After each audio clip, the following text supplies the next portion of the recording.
Kia ora. Somehow we've made it back for another week and we're all in studio. Pity, it's great to have you here.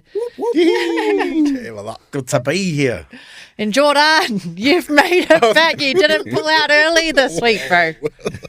Kia ora, kia ora. Api, how are you? Yeah, kei te pai e te whānau. Are you sure? Yeah, You sound like you've had a big night or something. No. Just got COVID e te whānau. Get out. Get out. Nah, just got a bit of an injury at the moment. Got a throat injury, so the voice is playing up. Let's have a look at the footage of of the injury. Straight to the foot. Oh, is that all? Bit of an elbow kill, Adam's apple.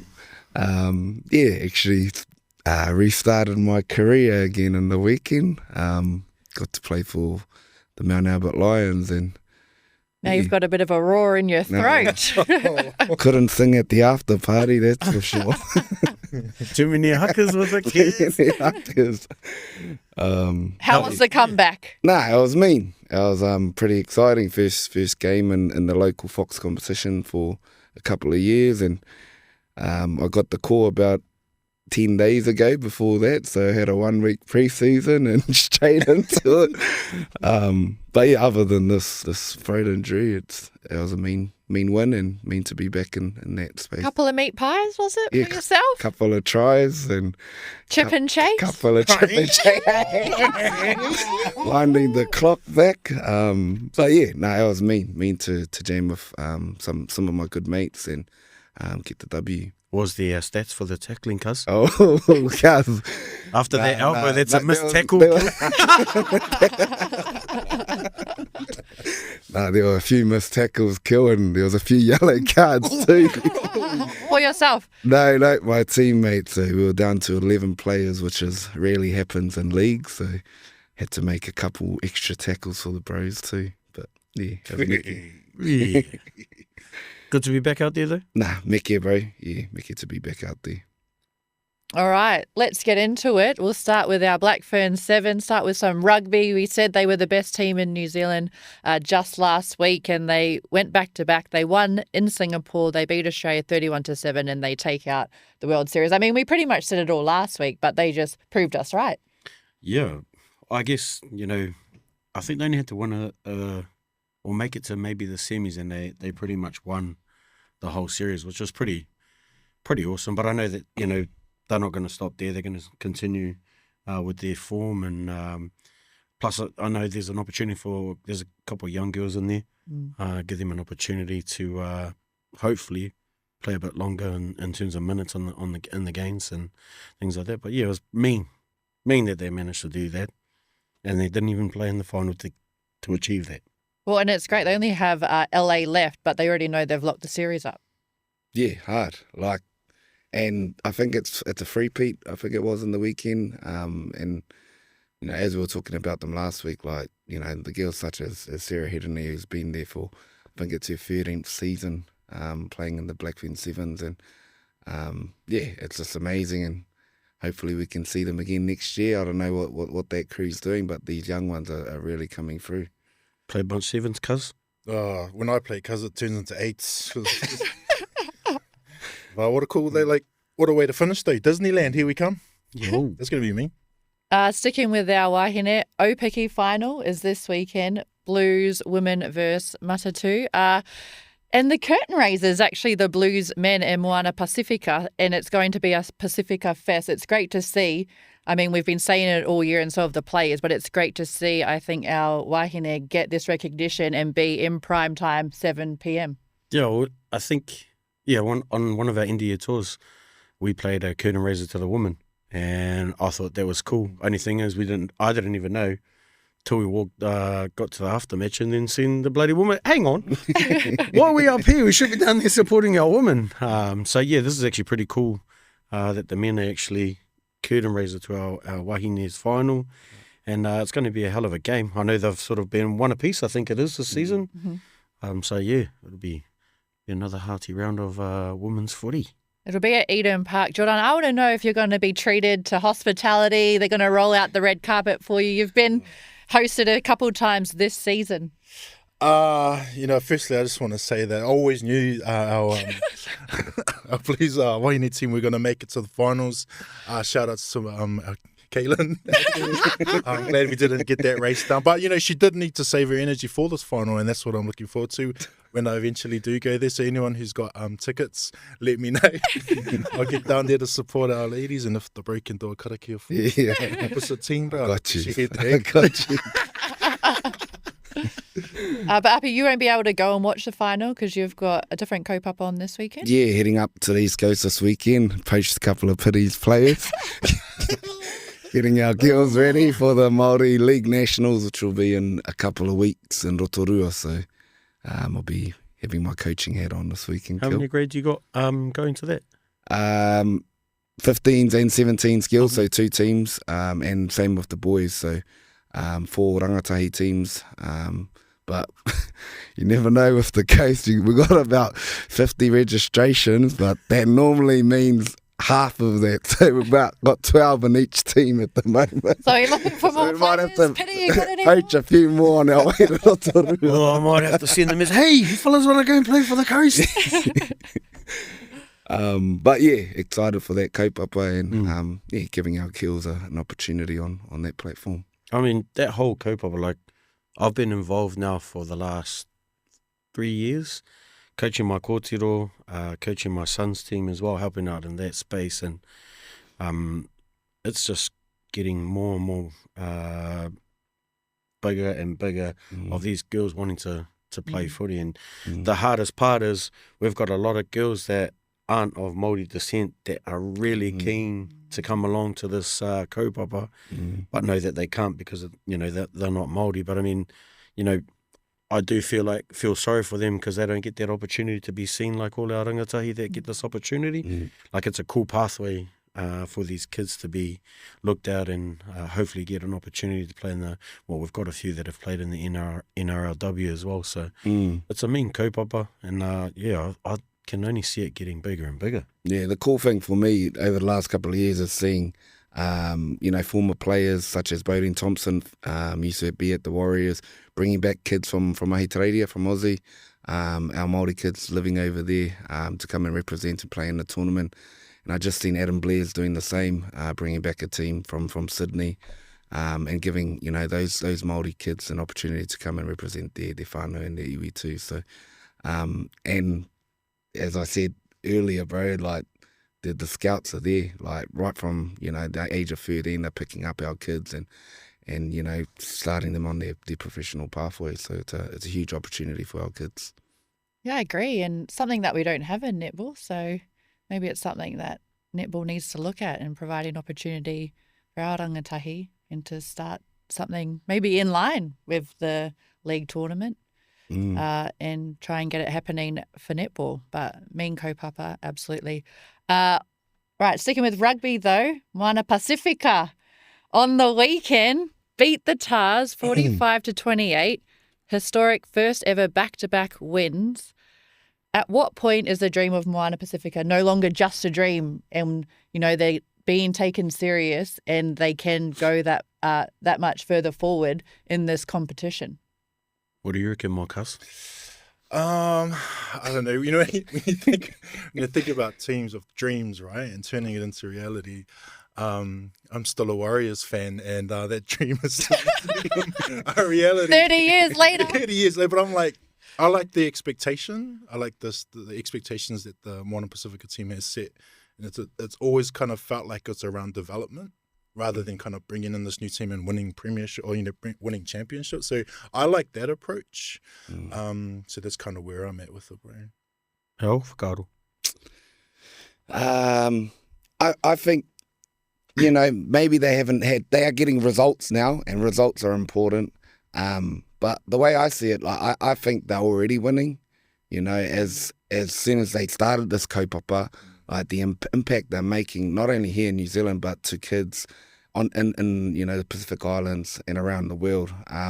That's the real impact, I believe. And and even our Māori kids, there's a lot of our kids who are, Pacifica and Māori, being able to rep both their cultures. I think they're already winning, and they are, back-to-back wins. I think it's only going to get better, and the wave, the Moananui Kiwa wave is just going to get bigger, I reckon, in years to come. Just to back up Api's point too, like even the Pacifica community in America, in the United States, like Utah and Cali especially, the amount of like Moana Pacifica supporters over there is like pretty unreal. Like, I was surprised. I was like, damn, we actually got a lot of fans over there. And now that they kind of feel like they've got a team that's part of this competition as well. So that's pretty cool, just to talk what the bro was saying. We've spoken about the impact of Adi Savea, but Piri, I want to ask you the impact of Tana Umanga and what he's bringing as a coach to this side. I think, T's influence has been huge. I know that what he's been doing with his boys in the preseason has actually, I guess, made a shift in the way that they play. Like if you look at the style of play of most Pacific Island teams, it's either smash and bash or they've got a bit of flair that'll throw the ball around. But there's actually no structure to their game. And so I think this year what he's done is put a lot of emphasis on giving them a bit of structure and then also having that flair as well. And it you can sort of see the results. They obviously lost the first one last minute in round one, but I mean, all their games, they've been pretty close in terms of the results that they want. And if a team's actually within 20 points, I think Moana in the second half, they've been the most dominant second half team in the competition. And so against the Crusaders, they got it right in the first half. Went out there, pretty much banged them and showed a bit of flair as well. And then last week, they didn't quite get their start right, but their second half has been huge for them. So it's about trying to be consistent to the end of the campaign. I think they could be in the top six by the end of if they continue with the way that they've been playing. I reckon they'll be in the top six by the end of the season. Yeah, I agree. Well, this brings me to my partai. The best coach you've all been coached by and why?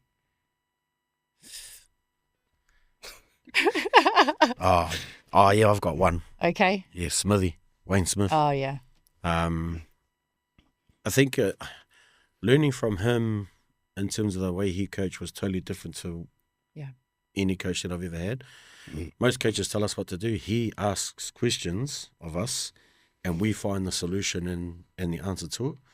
And if we don't get it right, he won't tell us the answer. He'll still keep fishing for the right answer until we get it right. And like, I never thought that I didn't think that was a smart thing. But then now that I'm retired and go back and think about it, I'm like, actually, he didn't need to be there. I knew what I was up to. Well, what's an example of that, bro? Like, so we'd always obviously you look at clips that they've put together of the opposition, especially their back stuff. And we'd always see how they're pictured on the field and where their backs are, like their wingers, the fullback, and how we can manipulate that. And so he would ask the question, what can you see and what can we do to manipulate their defence, knowing that they might have two solid centres, midfielders, and one will push out and the other one will bite. So there's always that separation between the two midfielders, and one wing might be sitting on the blind side as opposed to covering the arse of his fullback. And then there's heaps of space that's usually left in the open. And so rather than us just passing and trying to get it to that space, we'll do a kick pass, take up that space. Then what it does is it moves the fullback across the field a bit more, as well as and the separation between the centre and the winger. And so we'd start thinking about, actually we don't need a pass to get it there. We can cheat a bit, kick it across there. They start moving and changing their defence system, and then we've got all the space in the backfield. And so, for us to learn that way made us actually a bit smarter in terms of our rugby IQ. Like we have this thing called front, middle, back, which is the front line with the defences. The middle is obviously just behind the defence line, and then the back seeing what's at the backfield if it's 3 players. So rather than us sort of kick to them and let them bring the ball back, we'll try and shift and bring one of their back 3 forward, and then isolate another one on a kick to try and put them under a bit of pressure. So all that kind of stuff, like, yeah, he's probably one of the... And was he like approachable? Like, could you go to him any time and sort of discuss things, or Yeah, like always, yeah. always. Even, all 3 of them, but you look at Ted after a press Even conference. over a beer, or Oh, they're always after. They take one over to them. Oh, cheers, coach. I'm not in trouble this week, eh? But yeah, nah, they were pretty approachable. Like, Ted always looked grumpy. And then I saw him with the Blues, and like, he was totally different, more relaxed. Yeah. I could pretty much give him shit, and he'd give it back to me, which was a totally different Ted. So I got to see 2 sides of him. One where obviously had the biggest role on one of our teams, and then come to the blue side of it, and he's actually a bit more relaxed and give him a bit more shit. What about like when you were first coming into the All Blacks, bro, as a young player, and your coach then, and compared to your coach in your later years when you're one of the big dogs, you got to say, and said, like, when you're a young fella, you still got to, you sort of, like, I know as a young fella, I was sort of nervous of the head coach, and I was like, oh, how do I approach him? What was your experience like in ABs? Oh, no, everyone had an opinion and they had a say. Yeah. And it's, at the end of the day, if it's something that's helpful to us as a team, they'll go with it. So right from the get-go, I was pretty sweet. And then obviously we had, once Ted stepped aside in Smithy, we still had Steve Hansen, who still ran the same sort of stuff. Yeah. And so everything, Steve would always have the last say, obviously, but I mean, like, the boys would always come together with our game drivers and talk about what we see as players, what structure, what plays we can use, and he'll always go back and think about it, and it sort of aligns with what they see as coaches as well. So yeah, I think, from the start, when I just first got into the team in 04 and to when I left in missed out in 2013, sorry. Yeah, it was still the same. Everyone still had a voice. Didn't matter whether you were the senior player or new to the team, which made things a lot easier. Like, rather than you being sitting there going, should I say something? Well, some of those senior players that you played with, Richie McCaw, Dan Carter, what was it like playing alongside them?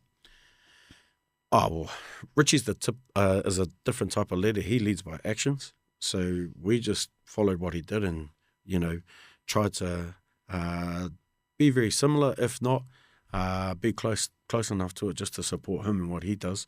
But I mean, his thought process around everything, he was, before he even got in the field, he was, boom, locked in on everything, even for trainings and things like that. Had a massive work ethic. And then Desi, obviously the commander in terms of running the ship, the general, I think from him going from 12 into that first 5'8" role, it didn't seem like he had been a 12 before, when he got put into that position. So, his IQ was pretty mean, eh? Like, just sitting there and talking. So we used to have these little mini meetings, and he would ask us, all the inside backs, like, questions, like the what ifs and stuff like that. And we're looking at it. I'm looking at him going, bro, how do you think of it? What am I going to answer? It's probably not the same IQ as you, my bro, but I'll give it a crack. But it was cool just to, like, all of us together around the table, have a cordial about it, come up with what we think will be good when something does happen. But yeah, it was those two, huge. Goats. The goats. Absolute goats. Coaches for Api and Jordan? Yeah, I think actually a few people don't actually know this, but my dad was a former All Black, and he played for the Wellington Saints. So our family is like a basketball family. So when he was saying to you on the basketball court, you suck, he actually had some merit behind what he was saying. Experience as to what he was watching and observing. So he was my coach, and which was tough at times because your old man's a little bit in my instance anyway, he was a bit harder on me. But one of the things that he really emphasized was he always said good coaches win championships, but great coaches win relationships. Mm. And that always resonated with me, because that for him, it didn't matter who the players were. All he wanted to see was that, one, they were having fun, two, they were developing and becoming the best that they could be. And winning was cool. If we could win, awesome. If not, stink. But yeah, shout outs to the old man. People usually think I'm like the biggest, because I'm 6'5", 80 kgs. He's actually bigger than me, and of course you saw the photo on my socials. But yeah, he's a big lad, and shout outs to the old man for teaching me everything I know. Yeah, I was like, holy, is that your dad? Yeah. Because he made you look Yeah. like quite small. But your dad is similar to one of the best coaches I've ever had, Julie Fitzgerald from Australia. Because her saying was, a happy player off the court is a happy player on the court. So she always made sure that we were all good first in our lives, so that we could go out on court and give our best. So, and a lot of us lived away from our whānau. So when we would travel to where we grew up or where our families were based, she'd allow us those extra few days just to have that time with our families, to make sure we came back into the environment and we're ready to hit the court running. So I think for me, that resonates with what your dad was like, to make sure that the players are happy outside of the game. And that was the biggest thing for her. And I think that's why she's had so much success over the years, and all the players hold her in such high regard. Aupiki, for you, coaches? Yeah, I'm just sitting here trying to think for the 15 teams I've played for. Do we rattle them off?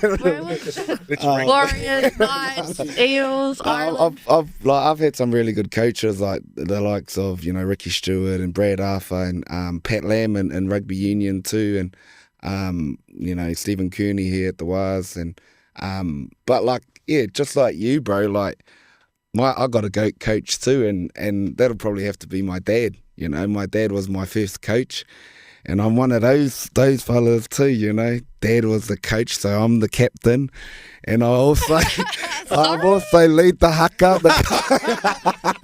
I don't lead the karakias back then, did you? That boy, there's plenty of dads out there that picked their son, but he only started coaching us because we were kura kaupapa kids, and our first language was Māori. So he wanted to create a team for us, so our kids, could play in a language that we understood.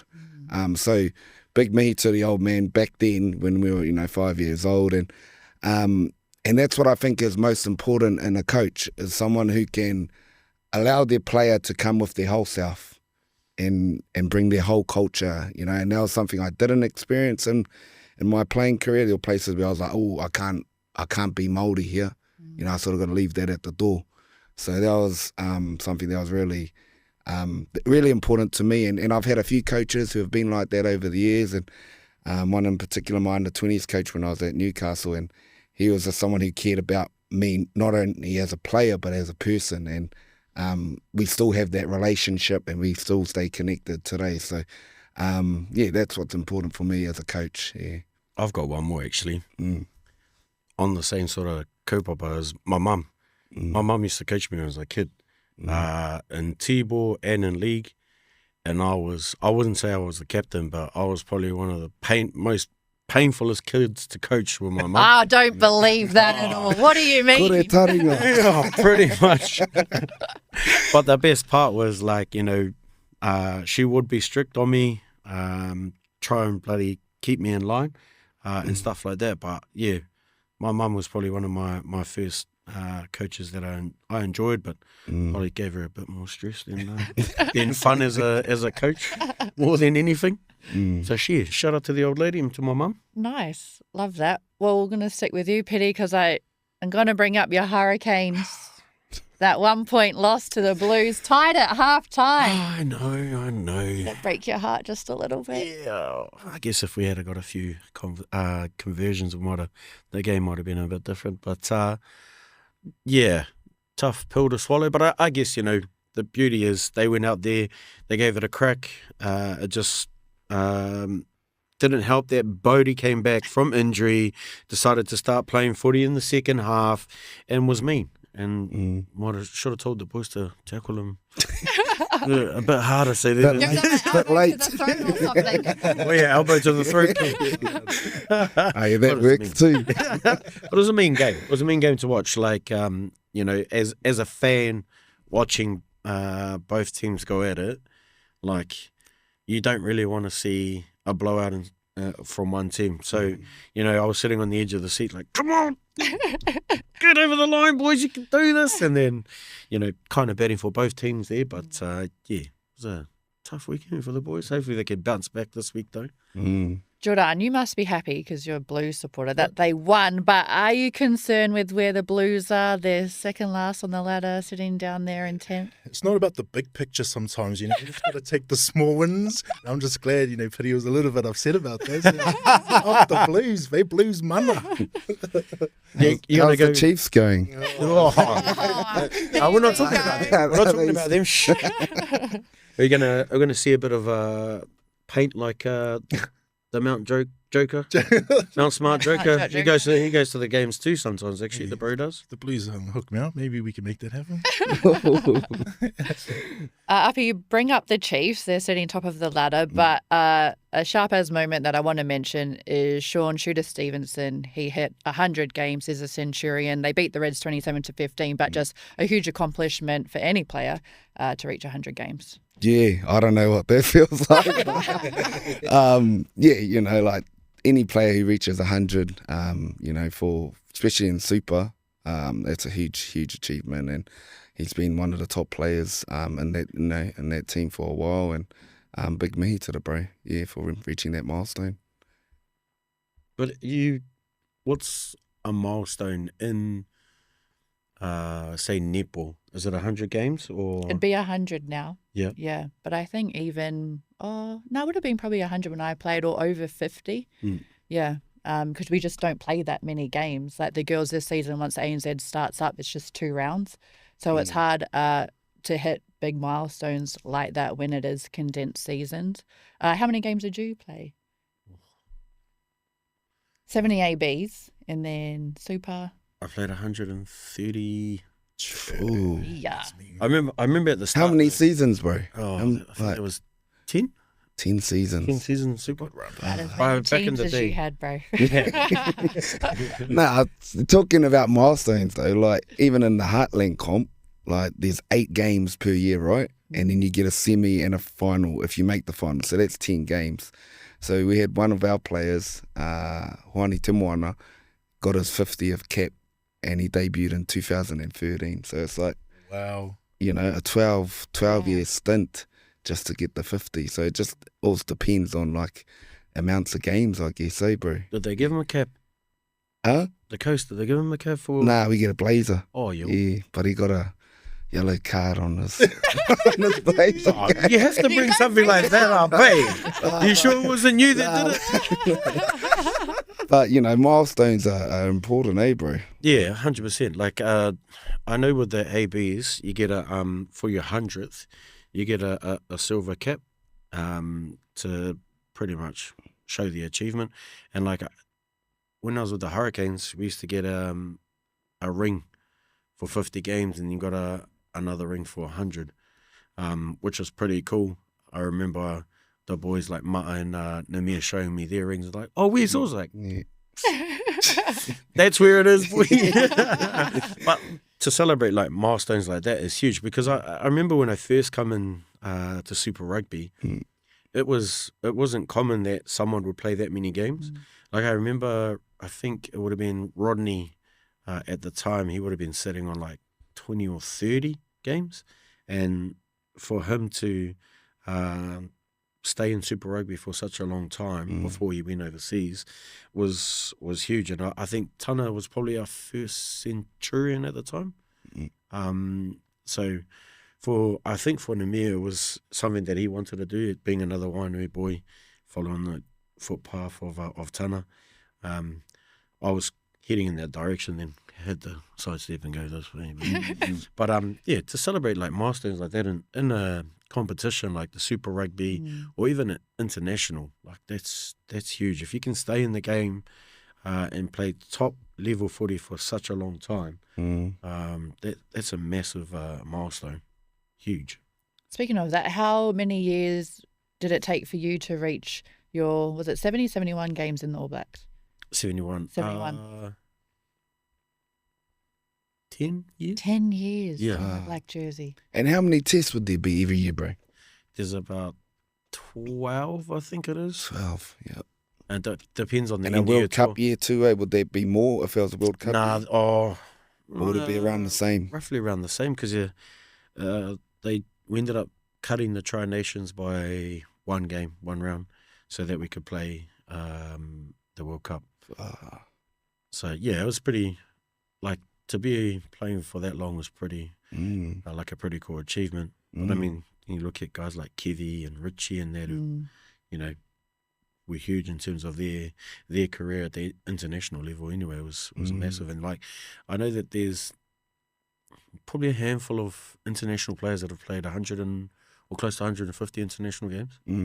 Like, man, to be playing footy for that long, get 150 international games is massive. Who are we talking about? Sam Whitelock, I think Sam overtook Richie. Yeah. Richie was probably about 3 or 4 games off being 150. And then Wales had, they had their captain. Alan Wynne-Jones? Yeah, Alan Wynne-Jones. I think he's played over 150. You know, so there's not many. But to have someone that can play for that long and still be competitive, I reckon Richie probably could have stayed for another year and gone for that 150. Hey. I reckon he could have. Last week on the show, we spoke about Ma'a Nonu. How many games is he up to now? The bros are All up up. in the 500 category. 500. Yeah. Handy club. Him, there's another Kiwi that's done it too, and Jimmy Gopeth. Jimmy's been playing in the UK and France for quite some time now. But yeah, SpongeBob square shoulders are still. I feel sorry for the bro, man, when we first started out, because he's got square shoulders. Yeah. And like, sometimes we'll just walk down the street and someone will think, oh, you're stiffing me up. Hey. Hey, relax, bro. Those shoulders are square for a reason, cuz he's not trying to square up my bro. Yeah. But yeah, the bro's still jamming for Aix-en-Provence in France too. So yeah, those two are over 500 first class games. I seen him running up Kilburnie Hill, bro, last year, going over from Newtown where I was living. Bro, specimen. Well, yeah. Like, even at his age and, you know, in his experience, he was rock solid. Like, I had, you know, Were you running up the hill too? What were you up to, bro? I was just finishing a 12K run. Running my mouth. But it was just to see him and just still know that Ray's still got it. Yeah, I think I watched his first game back in the top 14. He, I saw him trying to score a meat pie right close to the ruck too. They're probably about 5 meters out, and I saw him take a carry. Felt short, but I mean, I was like, bro, you're at 42, you still trying to run through brick walls at that age. Like, I'd be trying not to trip over at 42 or even just get on the field. And then he sort of, I think the last part to that game was he set up a try, got a return ball, and just ran across long enough to hold up the defence and let his winger score the meat pie. So, yeah, the man still got it at the age of 42, running around against our Wellington College boys too. And they're just looking at him like, how old are you? And you're doing this at your age still? Yeah. He's the man. He is. All right, switching codes now to the NRL. Uppy, you'll be happy. Parramatta got their first win of the season. So did the Dolphins. It's hard being a Warriors fan. It must be hard being an Eagles fan as well. Yeah, no, they've had a shocking run. But when I didn't watch the game, but I seen the result and I was like, oh, got up by 1 point. So, and I know how that feels because we had in 2013 we got the wooden spoon and when you were at the Eels, when I was at so the not Eels, much has and changed. And it's not like a good environment to be in. Like when you're losing, you know, everything's a shit. You know, when you're winning, everything's Mickey. But when you're losing, it's, you know, those sort of moments the boys will, you know, obviously celebrate, but obviously regroup real quick because they got to go again this weekend. But what do you put that down to, bro? Like, because I've been in a team where we went winless all season. But like my experience was, it felt like the boys were just there to get their paycheck. Yeah. And rather, like, there was some of us that were working hard to try and build our team up. Yeah. But then you've got the others just showing up just to get there. I think that plays a big part, bro, is the politics. So, like, I remember that year, Mooks got the sack from Para, and then Sticky came in as the head coach. So there was a lot of movement, a lot of staff movement, a lot of player movement. And I was just a young fella, like 20, keen, you know, come in there. Like, but, you know, and I didn't really understand it at that time. But now that I'm older and look back, you know, like there's so many things that need to go right to get a footy team, you know, firing, and all those little things are important. So thinking back, and I was quite, you know, depressing, and like the leaders group that you spoke about within the ABs, that's an important group too. You know, like I think back, a lot of our decisions that we were doing back then was probably not the best things to be doing when you're losing. But, you know, having a strong leadership group to try and push through that and get over that barrier and sort of kick on. So hopefully they're over that hump, and then they can kick on and win the premiership this year. Did you notice a change in cultures when you moved from there to Newcastle? Yeah, every environment, like I went from Newcastle to Para to the Waz, and all those environments were different, all different coaches, and then you just got to adapt real quick too. I think when I came to the Brooks was coaching, and then Cappy came in too, so there was a change of coaches there. So it happens quite often. Yeah, Stephen Cooney, yeah. And then Cappy, Andrew McFadden came in. So there's a lot of changes that happen, in footy teams too. And as a player, you just got to deal with it, I guess. I reckon there's something in the water-based sports teams as well. Like eels and dolphins only just got one win, and the sharks this year have only got 2 wins. I was like, so where is this going? I don't know, in the realm of Tangaroa. Sort that out, Kel. Like it's all water-based animals. So yeah, I don't know. A bit of tāne mahu. One theory anyway, cuz. The hoihos. See, you should have chased the hoihos. Bro, jump in there and start riding that thing. Go for it. Should we talk about the Panthers then? Because they've only had 1 win as well. And just this week, and Pity, I'd love your opinion. The experts are trying to say that the way Nathan Cleary is playing the game, because he sees it, he can slow it down in his mind. He needs to almost not dumb down his game, but they're saying he's seeing the game completely different to all these younger players, rookies that he's got alongside him now. What's that like when you are an experienced player and you've got this younger generation coming through, and you kind of have to lead them through this?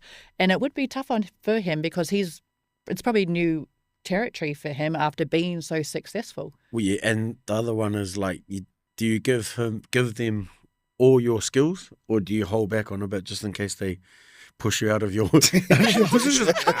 Damn it, I shouldn't have showed you that one, kids. Doing it better than me. Yeah, I thought you were there, now you're overtaking me. But yeah, I think, you know, to start sort of real basic around how to manage other players around him is a huge one.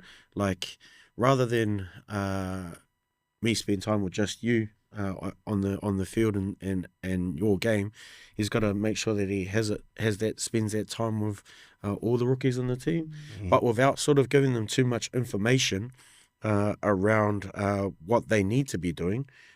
Just keep basic stuff and maybe give them a few extra tips, just so they can focus on those. Once they've sort of focused on those and those skills, then add a bit more and just keep adding to that. I think, you know, when they had their 3-peat, 4-peat, yeah. you know, it was pretty much everyone was on song. And they grew up together, playing together, so they knew each other's games inside out. Exactly. And like, I feel like, why did you guys leave when you guys are just freaking just going 4-peat and you want to, continue? Yeah, I know. But I mean, it's my whole thing around it is he just needs to give a little bit of leadership to a couple of them. Once they've executed that, throughout the season, then add add to that. So it's sort of just, giving them a little bit of knowledge for their kete, and then, oh yeah, sweet, now we can push on and give you a little bit more here, a little bit. Who did that for you, bro? Like in the All Black setup, can you remember? I was there, but I spent quite a bit of time with Desi and just listening to his, like, kaupapa, and then we're fortunate enough that with the ABs we had stuff that we had to plan during the week, so Monday might be gym session, so you're right, we sort of write like a schedule of what we're doing. The old notebook. Pretty much, well, like, have it all planned out. So training would work on 3 things, and those are the 3 things. So for me, obviously, fitness was one of them. I wasn't the greatest tackler, so I had to go and spend a bit of time on tackling. And it's not just a tackling bag, it's actually working on footwork and getting myself into a better position so I can actually make the tackle. And then continuing with something that I am good at. I thought I was good at it was, passing, that kind of stuff. So each training that we did on the field, we had 3 different things. My 3 things, well, one of them would always be there every training, which is fitness. And then I'll just keep chipping away at other things like box kicks, offloads. And then Smithy would take me and do reading different pictures and trying to execute the right move to put people into space, or rather than give it dummy, because I've seen them turn out and go through the whole sort of stuff like that. So yeah, I think that kind of stuff helped me out. Like, I didn't have to have someone tell me what to do, or give me a little bit. As soon as they showed me that and how it should look during the week, it just fell into place after that. And so I tried to give a little bit of knowledge to, like, Nuggy, Aaron Smith and that when they were coming through, just because I knew I wasn't going to be in the game for long. So it's about sharing that knowledge to help them be better than what I was and add value to the team in that way. Yeah, even like if you think about Cleary and what he's done with the Panther boys and then them leaving, right? I know it's business, but it's also like strengthened the league in a lot of ways as well. Like Benji's inherited the West Panthers, The Bulldogs. and then you got the Canterbury Panthers, and now you got the Penrith. Like just that spread as well. It's just going to make it a bit more competitive and like exciting for fans. Anyway, I'm a fan, so like, Not if you're a Panthers fan. yeah. We got 3 Panthers teams now. Uppy, how big is that step up in intensity when you go from playing in the lower grade and jumping into the NRL as a rookie? I think it's easier, to be honest. Yeah. Only because at that level, players know their role and they perfect their role. So you go in, you just get told, do your role, you'll be sweet. So I found it easier in my few games that I played up there. That was it. That was my experience. I know for others in different roles, but I found it. You had this confidence around you, and in the lower grades, those teams change every week. Like, there's never the same team because you get it's sort of like the trialing grounds where you just chuck in some 20s players and, players on the fringes. So that was my experience. Yeah. Nice. Right. Going to some netball. Suncorp Super Netball started in Australia. Grace Weke has made herself ineligible for the Silver Ferns. She went over. She's playing in Sydney. She shot 51 from 58. She had an outstanding performance. And her korero is that she's gone over there to make herself a better player, and with the support of the Ferns, even though she at the moment can't wear the black dress, and she's playing against the best in the world. I think it's a great move, and I support her in this. He hau whakaaro piri. Yeah, I was gutted that our New Zealand teams pulled out of that whole competition. Me too. I just think there's no point in us just having the 2 international teams playing. Why not combine them together so that we can get best of both worlds. Both teams are playing, both countries are playing their top players against the Aussie top players week in, week out. Because I know here we've got maybe one team that's probably not as strong as the rest. And so the only way that they're going to get better is by allowing maybe some of the Aussie players come and strengthen them to allow them to be very competitive. But man, gutted that she's gone, eh? I agree. She's huge. And just so our listeners know, you are a netballer yourself, Petty. You are NZ rep. NZ rep. Yeah, under 20s, outdoor netball. What position? I was running around at centre and wing, eh? Nice. Yeah, only because I just had heaps of energy to run around, really. But you did enjoy playing netball. No, I did. I coached my daughter's netball teams the last 3 years. Went to Ames games with them. And, yeah, I enjoy it. I play hard out indoor netball. Waddle down the court these days, not down the court, just waddle down there with my broken ass ankles and knees and think that I can shoot 2-pointers. Just dish it to say, you shoot it. I'm not hot. My mum might be in the big air ball. You played indoor? But yeah. Hey. Played indoor? Nah, a little bit, a couple of times, but yeah, nah, not really. Yeah. Jordan, surely you've played some indoors with baller yourself. I have. And I find it interesting because, you know, when you play against our bros that are like elite, and then, yeah, it just gets a bit, I don't know, frisky. Is that the word? It's the best word I can think of it now, but it's really interesting. But I like it. I like the competitiveness and like the contrast between basketball and netball. But then I felt like indoors a little bit, I don't know, I had a bit more, I likened it a bit more than like the traditional style. Yeah. Yeah. And I will just mention Kitty Wills has gone over to coach over there. She had her first win with the Queensland Firebirds. So it's good to see representation from here in the best league over there. Bring it back. And just some local stuff. There was a fight night on the weekend that you went to, Aupiki, in Auckland. Yes, yeah, I went to a fight night here in Auckland. Our skipper from Ngati Porou East Coast, Sammy Parks, was fighting, and it was sort of my first experience at a fight night like that. I was real intimate, right next to the stage or to the ring. 31 fights, people from all over Aotearoa, a few people fighters from Thailand came over. And one of the coolest moments of the night was actually watching the Thailand fighters. Like before they fight, they go through, like they play the music and then they do a bit of a, you know, harakia, kani or something to prep themselves and to obviously respect their opponent. And that was, you know, culture. Just seeing that and experience that was pretty cool. So, yeah. honestly, cool. Are you sure it was the elbow from that game, or are you sure you didn't do something else? You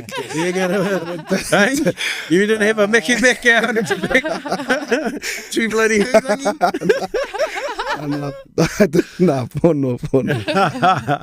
But how was that supporting the bro? I was mean. Yeah, I was actually the second time I went to support him. I went and watched him a few years back in the King of the Ring, and he lost to that young Titus Proctor that we spoke about last week. And him getting the win, and I thought he was well above his opponent. And it was just a mean experience, but I take back what I said last week. And what was that?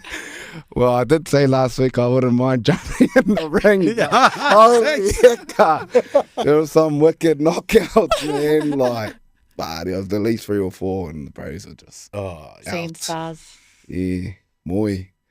So I don't know. You retract that, Steve. Yeah, I might just pull back on that one. And we did mention though what your walkout waiata would be.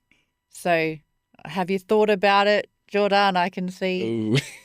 No, well, yeah, I knew one of the fighters actually used one of my son's songs at that. Oh, true. As well, which is pretty cool. No, they did have pre-fight songs too. I don't know. I have to think on that one. There's so many different options because I'd have to like do a full-on dance routine on the way out. How to stun your stars. Hey. I reckon like make it a spectacle, make it fun, and then get knocked out.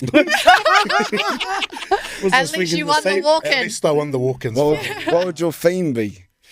Ooh, I Or definitely your fight name? Yeah, I don't know. I'd definitely go WWE style, you know, like full on the works. Like I'd milk it just to make it fun.